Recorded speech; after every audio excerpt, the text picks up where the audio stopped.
Wow guys, এই ফ্যানটাই কিন্তু চমৎকার ঠান্ডা একটা বাতাস এবং যথেষ্ট সুন্দর বাতাস হচ্ছে। অন্যান্য চার্জার ফ্যানে কিন্তু বাতাসের পরিমাণ খুব বেশি হয় না।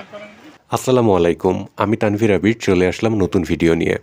এই গরমের সবারই নাজেহাল অবস্থা, আর এর মধ্যে কারেন্ট তো শুধু যাওয়া আসার ওপরেই আছে। এই মুহূর্তে একটা চার্জার ফ্যান না হলেই নয়। আজকের ভিডিওটা রিসেন্টলি যারা চার্জার ফ্যান নিতে চাচ্ছেন তাদের উদ্দেশ্যে। আজকের ভিডিওতে আপনারা জানতে পারবেন কোন ধরনের চার্জার ফ্যানের কেমন প্রাইস এবং এগুলির কোনো ওয়ারেন্টি গ্যারান্টি আছে কিনা, এছাড়াও এই চার্জার ফ্যানগুলি একবার চার্জ দিলে কতটুকু সময় চলবে ইত্যাদি জানতে পারবেন। পুরো ভিডিও শুরু করার আগে একটি কথা বলছি, যারা এখনও চ্যানেলটি সাবস্ক্রাইব করেননি এক্ষুনি চ্যানেলটি সাবস্ক্রাইব করে নিন।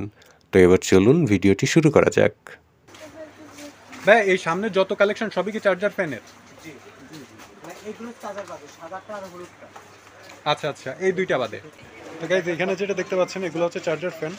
ভাই এগুলোর প্রাইস কেমন? হ্যাঁ হ্যাঁ, আচ্ছা। আর এই যে পাশে ওয়ালটন 1250। ভাই এইগুলো নিয়ে যে কমন অভিযোগ থাকে যে এটা হচ্ছে কিছুদিন পরে আর ভালো সার্ভিস দেয় না, তো আপনাদের এগুলোও কি সেম নাকি? আচ্ছা আচ্ছা, একবার চার্জ দিলে কত ঘন্টা চলবে? একবার চার্জ না, এটা চার্জের পরিমাণ, আপনি যা চার্জ দিবেন তার অর্ধেক টাইম চলবে। ও আচ্ছা আচ্ছা, আমি যতটুকু সময় চার্জ দিব তার অর্ধেকটা সময় চলবে এটা। আচ্ছা, তার মানে আপনি 8 ঘন্টা দিয়ে কিন্তু 4 ঘন্টা চলবে না। 8 ঘন্টা চার্জ দিলে 3 ঘন্টা চলবে। 3 ঘন্টা চলবে, মানে সর্বোচ্চ 3 থেকে 3.5 আচ্ছা ঘন্টা আচ্ছা, চলবে। ওকে। ভাই এই ফ্যানটার প্রাইস কেমন? এটা 1200 টাকা। 1200 টাকা। হ্যাঁ, দেখাবো। ওয়াও গাইস, এই ফ্যানটাই কিন্তু চমৎকার ঠান্ডা একটা বাতাস এবং যথেষ্ট সুন্দর বাতাস হচ্ছে। অন্যান্য চার্জার ফ্যানে কিন্তু বাতাসের পরিমাণ খুব বেশি হয় না। এটা আসলে কিন্তু অনেক সুন্দর সার্ভিস দিচ্ছে এবং ভাইয়া একটু আগেই বললো যে এই ফ্যানগুলো হচ্ছে যতটুকু সময় চার্জ দিব তার ঠিক অর্ধেকটা সময় আসলে চলবে। আর ভাই এই বড় স্ট্যান্ড ফ্যানগুলোর প্রাইস কেমন? 4300 টাকা ওয়ালটনের। ভাই এগুলা কি ওয়ারেন্টি গ্যারান্টি কিছু আছে?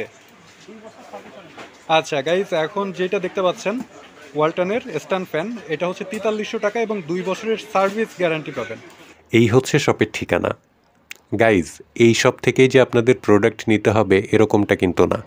আমার ভিডিওটার মূল উদ্দেশ্য যারা রিসেন্টলি চার্জার ফ্যান নিতে চাচ্ছেন তারা যেন চার্জার ফ্যান সম্পর্কে একটা বেসিক ধারণা পান, এবং আপনারা এই চ্যানেলে কী ধরনের ভিডিও চান সেটি অবশ্যই কমেন্ট করে জানাবেন, কারণ আমি কিন্তু আপনাদের কমেন্টের ওপরে ভিত্তি করেই ভিডিও তৈরি করার চেষ্টা করি। এছাড়াও আমার সাথে ফেসবুকে কানেক্টেড থাকতে চাইলে আমার পেজে লাইক ফলো করতে পারেন, আমি ডিসক্রিপশনে আমার পেজের লিঙ্ক দিয়ে দিব। তো এই ছিল আজকের ভিডিওটি ভালো লাগলে অবশ্যই লাইক দিতে ভুলবেন না, এবং চ্যানেলে নতুন হয়ে থাকলে অবশ্যই চ্যানেলটি সাবস্ক্রাইব করবেন। আজ এ পর্যন্ত, তবে দেখা হচ্ছে খুব শীঘ্রই। সেই পর্যন্ত সবাই ভালো থাকবেন, সুস্থ থাকবেন। আল্লাহ হাফেজ।